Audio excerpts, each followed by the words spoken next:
छत्तीसगढ़ में बिगड़ती कानून व्यवस्था को लेकर लगातार सियासत जारी है।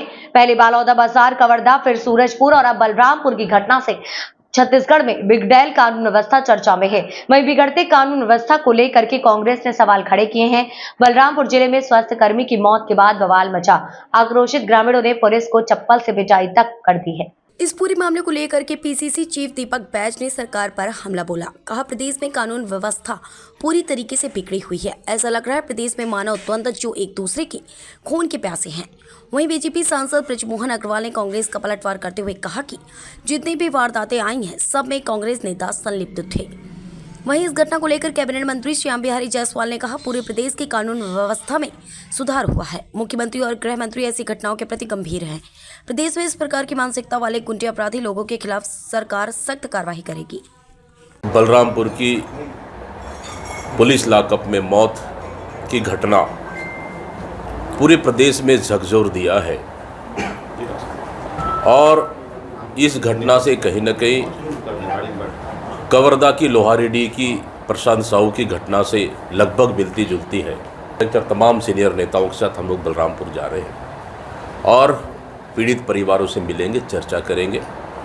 आखिर मौत कैसे हुई, क्यों हुई, क्या फांसी लगाने से मौत हुई या फिर हत्या कर दी गई, ये तो वहाँ जाने के बाद स्थिति साफ होगा।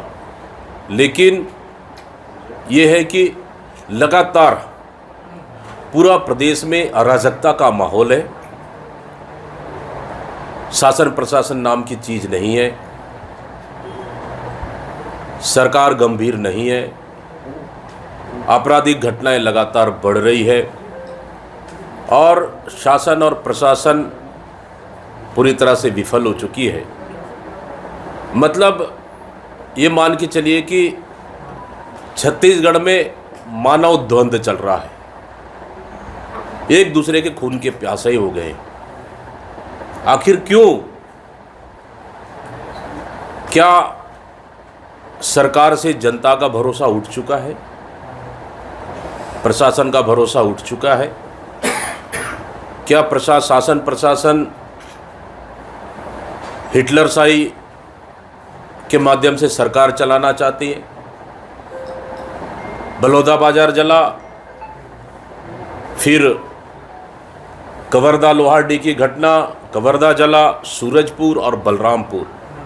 अब किसकी नंबर है, मैं पूछना चाहता हूँ इस सरकार से। नेताओं के साथ आज बलरामपुर में कानून व्यवस्था की जांच करने के लगातार आरोप लगा रहे हैं, पहले सूरजपुर अब बलरामपुर। अब उनके पास कोई काम नहीं है, अब वो खाली बैठे हैं तो घूमते रहें।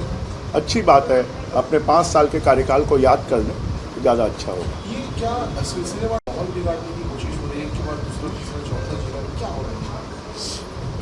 देखिए, अभी तक की जितनी घटनाएं आपने देखी हैं उन घटनाओं में कांग्रेस के लोग शामिल पाए गए हैं और उससे लगता है कि कहीं न कहीं कांग्रेस पार्टी, जो कभी जिसने सोचा नहीं था कि 5 साल में ही उनको जनता विदा कर देगी, घरों में बैठा देगी, अब वो उससे बौखलाए हुए हैं और बौखलाकर छत्तीसगढ़ को अशांत करने की कोशिश कर रहे हैं। इस घटना में भी उनकी साजिश हो सकती है, उनके लोग शामिल? अब ये तो पुलिस जांच करेगी और जांच करने के बाद में बात सामने आएगी तो उसमें कौन कौन लोग शामिल हैं।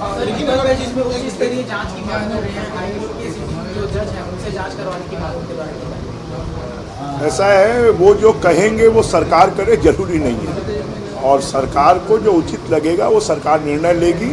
परंतु आप अगर पिछले 10 महीनों में देखेंगे तो घटनाओं में अपराधियों को तुरंत पकड़ा गया है और तेज़ी से कार्रवाई की गई है। जो लोग भी छत्तीसगढ़ को अशांत करने की कोशिश करेंगे उनके खिलाफ में सरकार कड़ी से कड़ी कार्रवाई करेगी। ये रायपुर दक्षिण, देखिए, छत्तीसगढ़ प्रदेश एक बड़ा प्रदेश भी है और कहीं इस प्रकार की घटनाएं, इसको संयोगवश कहें या अपरिहार्य रूप से कहें, घटनाएं तो पहले कई बड़े घटनाएं होते थे और घटना छोटा बड़ा नहीं होता, घटना तो घटना है। लेकिन इस प्रकार की घटनाएं ना हो, इसके लिए सरकार पूरी क्षमता से प्रयास कर रही है। देखिए, पूरे प्रदेश में कानून और व्यवस्था में सुधार हुआ है और जहाँ तक ऐसे अपराधी और शरारती तत्वों की बात है, प्रदेश सरकार, माननीय मुख्यमंत्री जी और माननीय गृह मंत्री जी पूरे घटनाओं को अपने खुद के ही संज्ञान में लेकर ऐसे घटनाओं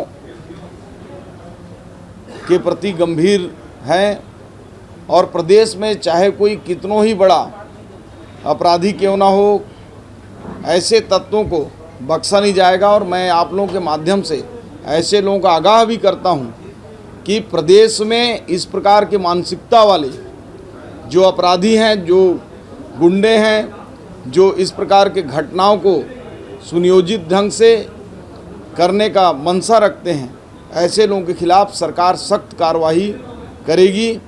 और लगातार माननीय मुख्यमंत्री जी, माननीय गृह मंत्री जी इन सभी घटनाओं के ऊपर नज़र रखे हैं।